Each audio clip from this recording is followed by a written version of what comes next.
you see someone with these gloves on, run. Video games. They come in all shapes and sizes, from the small and portable Nintendo Switch to the big and bulky PlayStation 5. I swear this thing is so big I can do bench presses. There is the console itself, but to play it, you'll need cords to connect power and a screen to play it on. You also need games and a controller to actually play the damn thing. However, it would be cool to have stuff that makes it better or puts you in a financial debt. That's where video game accessories come in. Additional products that help you play like no other. They're not necessary to get you started, but more so level up your experience. You won't be losing sleep if you don't have these, but they do enhance your enjoyment in playing games. Here are a few examples. If you're into video games, there's a good chance you own a headset. If you look up an image of a gamer, there's a 90% chance they will have one. It's the most common accessory of them all. It transmits the audio from the TV to the headphones so you can hear the game more clearly. Put these bad boys on and listen to the soothing sounds of gameplay.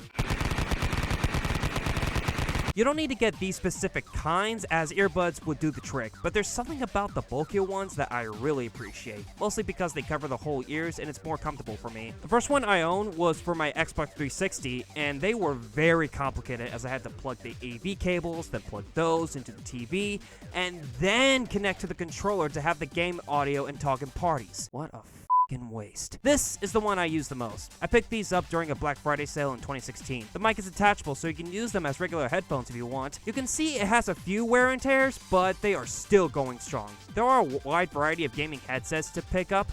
Some can adjust the audio, some not as bulky, but it's all about choosing the one that's right for you. Nowadays, you can use a USB-C cable to charge almost any electronic, but back in my day, I had to use these things called batteries. Do people still use them? It was a hassle to buy them to power up my controllers, and they really didn't last that long. So I bought charger stations to combat that problem. The ones I have are from my Xbox 360 and Wii. I've had them for a long time. It's so nice to have these as a replacement. Where you're supposed to insert the batteries are these chargeable ones that have a connector that needs to be inserted in order to charge the controllers. They never gave me a problem, so I never got a new one. I did get this one for PS4, which seems silly to have as they don't need batteries to charge. It's more of a preference to have two of them charging at the same time since they came with only one controller with one charging cable. Getting another cable would have done the same thing, but I can justify for the system not having a lot of USB ports. Never got one for PS5, and I don't think I should.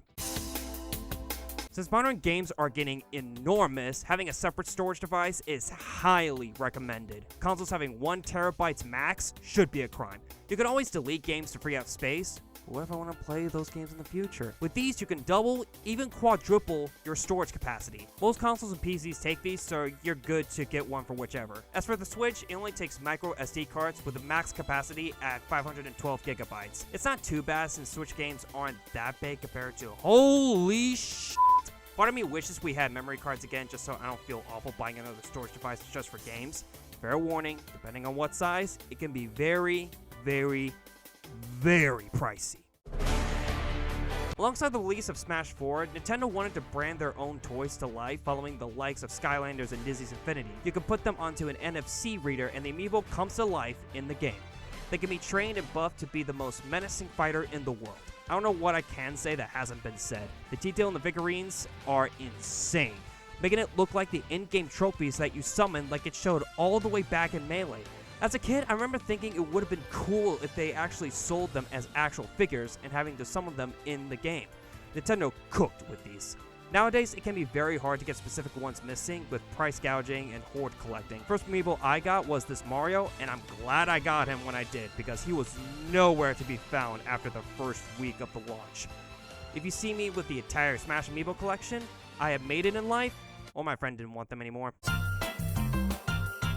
As a Smash player, I am obligated to own one of these, the GameCube controller adapter. It's crazy how Nintendo still supports them. They can also work for the Wii U if you still own one. It's not my go-to for other games, but I appreciate the option. The number of accessories for the Wii is abysmal. Out of all of them, you really need the Wii wheel for some Mario Kart action. If you play without it, you're basically playing naked. PlayStation tried to create the Wii remotes with their own with the Move controllers. At least their handhelds had better success than these pieces of crap. There are many others I haven't touched on, mostly because I don't own every single thing. I just want to give you an idea on what kind of accessories are out there. Again, not required for your game. You can go your whole life without having any of these. They're just a nice novelty to immerse yourself in the video game world. Reality sucks sometimes, and you need something to escape that Oh.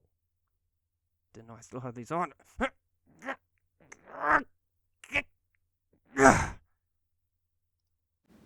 Well, I'll get ready for bed, and then hopefully I can take these off tomorrow.